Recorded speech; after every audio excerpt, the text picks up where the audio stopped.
आज चाहिँ हामी एउटा स्पेसल ठाउँमा जाँदैछौँ। कहाँ जाँदैछौँ भन्ने कुरा चाहिँ हामी भिडियोको अन्तिममा भन्छौँ।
घण्टामा पनि माछा नमरेको अवस्थामा चाहिँ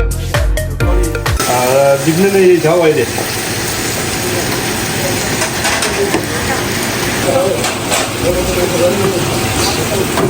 के गर्छ भाइ आलुबोली चोकतिर पनि त्यति नै भयो त्यति धेरै।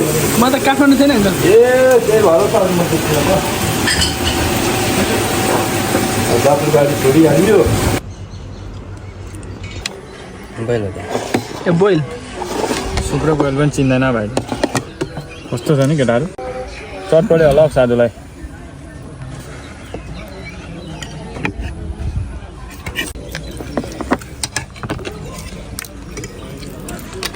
साइलेन्ट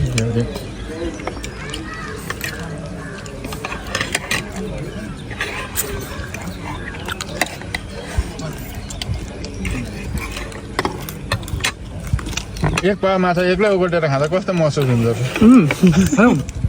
मैले बोइल सम्झिँदा चाहिँ क्या अलिकति नमिठो लाग्ने, तर मिठो छ यार बोइल। बोइल यो चाहिँ के कुकरमा पकाएको हुन्छ?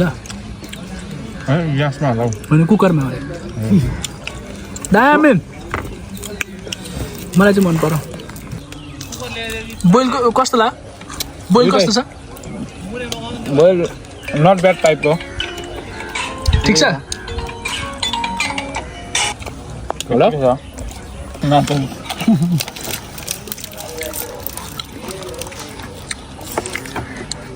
यो दामी यो बोइल कस्तो राम्रो क्या होइन, मलाई चाहिँ मन पर्यो क्या। यो मुरै हाल्न थोरै वाउ छ, तर अझै बोइलमा सुप चाहिँ अलिकति बढी भएको बबाल हुन्थ्यो क्या। धेरै भन्दिएर हुँदैन। मलाई चाहिँ त्योभन्दा नि यो दामी लाग्यो। अचार अझै हालेर अचार मिक्स गरौँ न। यो सबै सोरौँ न अचार।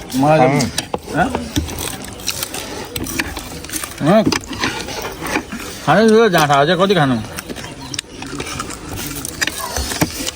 पिप हालिदिन्छु ल जाँठा भनेको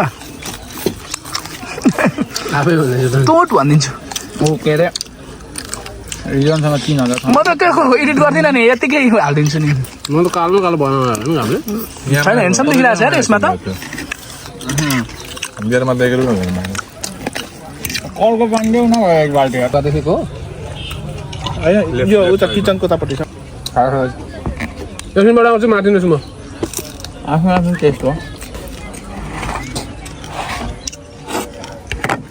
कोठाभित्र राख्नुपर्छ।